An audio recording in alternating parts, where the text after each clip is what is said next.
Hi guys, Katya here and welcome back to my YouTube channel. So growing season is coming to an end, and as people in Game of Thrones said, winter is coming.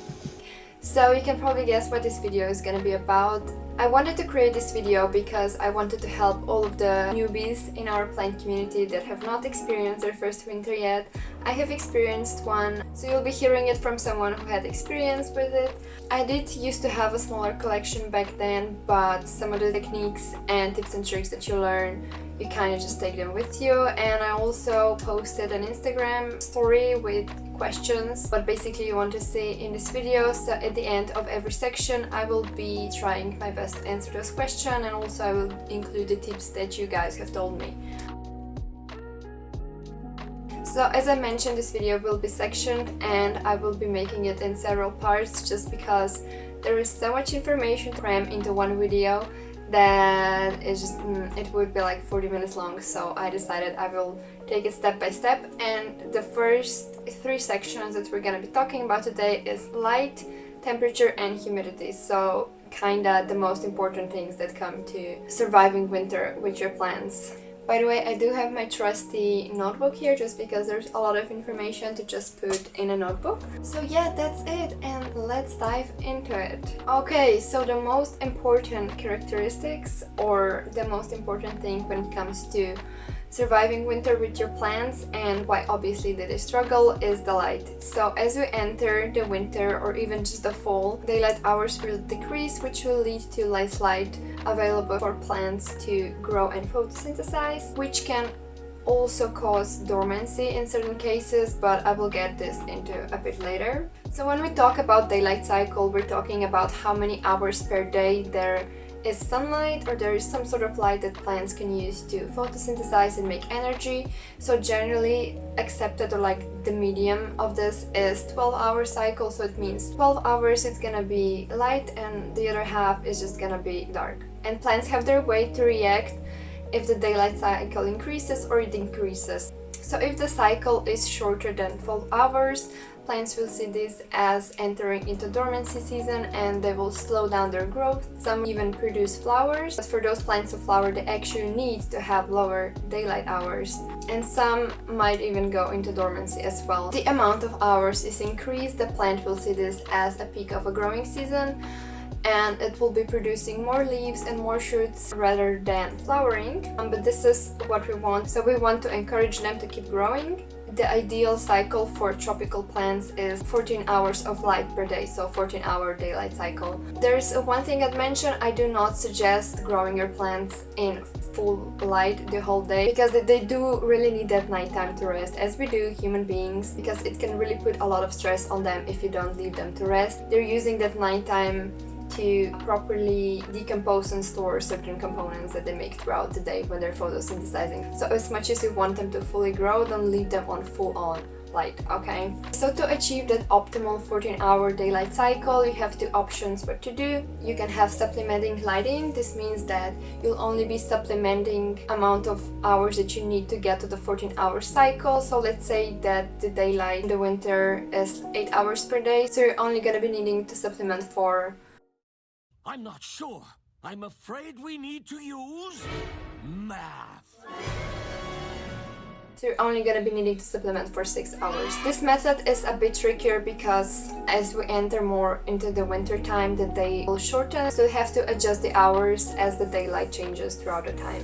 The other option is completely relying on your light, so it means that the lights will be primarily light source for your plants. They're not going to be relying to the light that you're receiving from the window, and this is the easier method. It's also a bit more costly just because you're going to be using a bit more electricity. For this method you just need to set up a timer for 14 hours and you're good for the whole winter. What kind of lights to use? So lights can be a bit tricky and intimidating because there are certain characteristics that you need to be aware of when you're buying. So the aim with artificial lighting is to recreate the natural sunlight as much as possible. I will go through a few of the parameters that you need to look after, and I'll explain them just so you get a better idea of what we're talking about. The first we're going to talk about is light temperature. Describes appearance that the light is emitting from the bulb, so what color will your light be. It is measured in kelvins, and we categorize this light into sections. So we have warm colors and and cold colors. Warm colors will vary from 270 kelvins to around 3K kelvins. This light will be appearing more yellow and warm, whereas the cold colors will vary from 500 kelvins plus. Will be appearing more bluish and colder. So as I've mentioned before, we aim to recreate as much natural sunlight as we can. So if you're looking for that natural lighting, you should be looking out in the light temperature from 500 to 650 kelvins. The second one you have to look after is intensity of light. So this basically means how much light is being emitted in one time per 1 unit of surface. Intensity is measured in lux or foot candles. I'm gonna be focusing on lux, just because I've always done, and I feel like the foot candles is more American type of thingy, and we've always disagreed in terms of measurements, so we're gonna be sticking with lux. So to determine how strong light you actually need, you have to ask yourself 2 questions. So first question is obviously how much light do your plants naturally require? Are they sort of low light plants, or they medium or high light? And then you also need to determine how far from the plants will the light be situated at, because the light intensity will decrease with the length it has to travel. So this is something you have to keep in mind. So I'm just gonna put the numbers of which looks you have to be looking after if you want to provide a certain amount of light for your plants, aka low light, medium light and bright light. So the next one is actually amount of light. So the amount of light measures total quantity of visible light that is being emitted by the light source per unit of time, so pretty similar to intensity. However, it is measured in lumens. This is one of the units you'll be hearing a lot when you're looking into lights. So the more lumens that you're getting, basically the brighter will your lights be. So generally speaking, for low light plants, around 1000 lumens is fine. For medium bright light, you should be looking from 1000 lumens to 2500 lumens, and for bright light, I believe it's 200 and 500 lumens plus, but that can vary depending on the light source that you're getting. And then I just want to mention PAR, which is a shortcut for photosynthetic active radiation. The PAR is a type of light that contains special wavelengths that are ranging from 400 to 700 nanometers. These are the wavelengths that benefit the plant's photosynthesis the most. So the plant will be photosynthesizing the most in between this range, and the PAR meter is basically what describes it. So red wavelengths induce flowering, where the blue lights will lead to shorter internodes, stronger growth, and basically darker leaves. So it will be focusing more on growing. So there's a quote that I found online which I think describes the situation perfectly. So lumens are for humans and PAR are for plants. As I've mentioned, the plants are benefiting the most from certain wavelengths, and the light that we see as bright and strong, the plants perceive it very differently.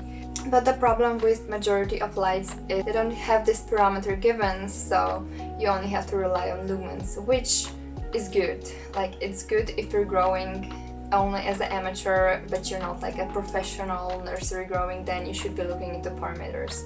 So yeah, I just wanted you to be aware of this.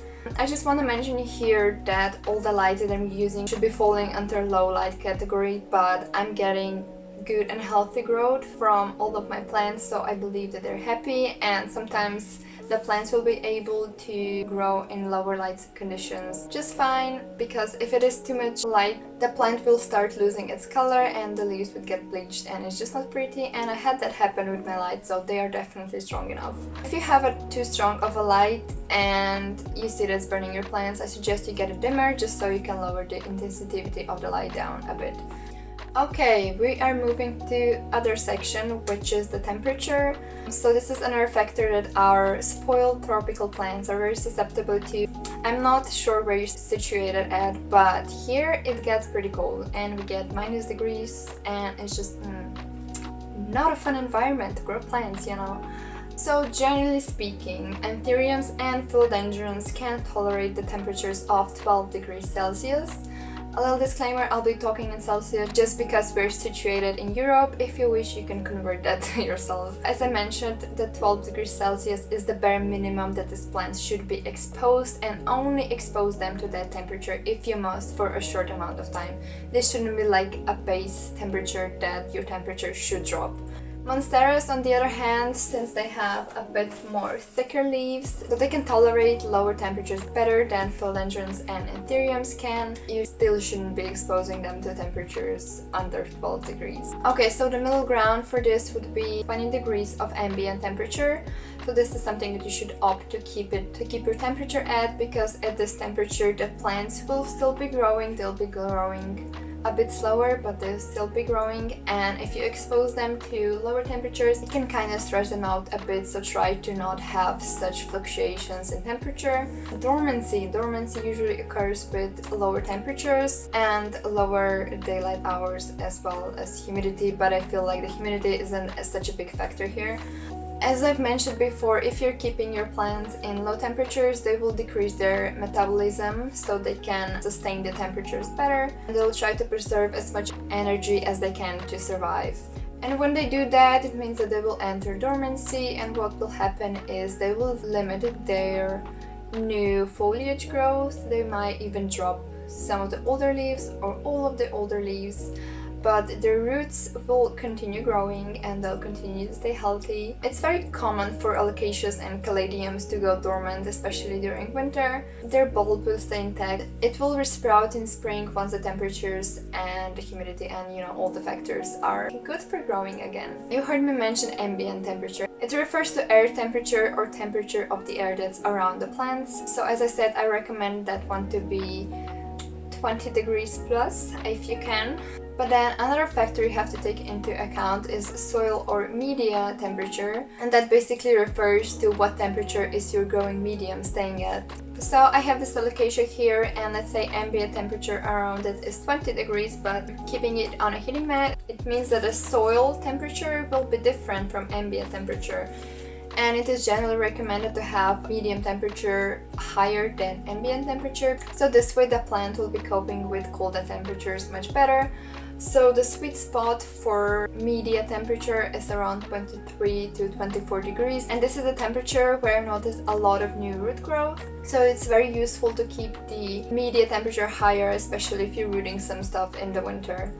Okay, now the question, how do we increase the temperature during winter? So what we usually do when it gets cold in our homes, we will turn on the heating, which will increase the temperature in our homes for a bit, but you might still have some of the rooms where it's colder, or it will be naturally colder by the windows. One of the most common ones in the plant community is obviously a heat mat. A heat mat is a great way to increase the ambient temperature near your plants while also providing very warm media temperature. I would recommend that you're using it in an enclosed space such as a propagation bin or a greenhouse, just because they are not that strong to be heating the whole room. They're just meant to be for a small surface. But even if you have a plant shelf and you put a heat mat underneath it, it will do wonderfully for your plants. It is enough to keep your plants at least more happy than they would be if you didn't put the heating mat there. So I have been using a heating mat in my greenhouse through the winter, and I opted for at least 20 degrees. Sometimes during the night it will drop to 18 degrees, but that's just because I kind of kept my heat mat turned off during the night. But generally speaking, the average was around 20 degrees per day, and I kind of kept it on through different intervals through the day, so 1 hour on, half an hour off, 1 hour on, and so on. This is just so I prevented the medium from heating up too much, because it could get to 27 degrees if you're keeping it in an enclosed space or like a small prop bin. Generally speaking, it is fine, but if you have a bit finicky plant, maybe something will rot. So do keep your eye on the temperature, especially when you're getting used to a new heating mat. So the next one is the heater, or like any sort of heating system that you have in your house. It will raise the ambient temperature, but it will also decrease humidity in your house. So it's gonna make your air extremely dry, and you should be looking into getting a humidifier. Another weird thing is you can keep your plants on top of grow lights. And that's because grow lights will be emitting warm temperatures, just because they are warming up to be emitting all of that light. So if you have any shelves that has grow light underneath it, you can put the plants up there, and you'll actually notice that if the grow lights are strong enough, it will actually be warm. So That's another useful tip that I figured out in my greenhouse. So another thing I would recommend is to cluster your plants together and put it in the warmest area of your home. So if you are heating up in any way, you can limit that to one room, and so you can decrease the electricity bills. Then I got 2 questions. So during the winter, the windows and windowsills will get very cold. What I'd recommend is putting some sort of isolative material on the windowsills and on the bottom of the window. It does a little to prevent the fluctuations in the temperature, so it will be keeping the cold from reaching the plant too much. And another question that I got is how to not kill all your plants when you open the window, and this is a tough cookie, not gonna lie. I would suggest opening the windows when there is the warmest time of the day, and if you can, I would move the plants directly from the window, just so you limit that stress time that they're exposed to cold temperatures, or just move the ones that you know that are most sensible. And the last section for today is humidity. It's another big problem that you face in colder months. As I mentioned before, once we turn out the heating, the humidity in the air will drop significantly. Another funny thing is colder air will also be holding less moisture. Though humidity isn't only problematic for us, but it's also for the plants. That's because if you put a living being in a dry air, so all the water from our skin and plant leaf will evaporate, which will leave us exposed to bacteria and fungi.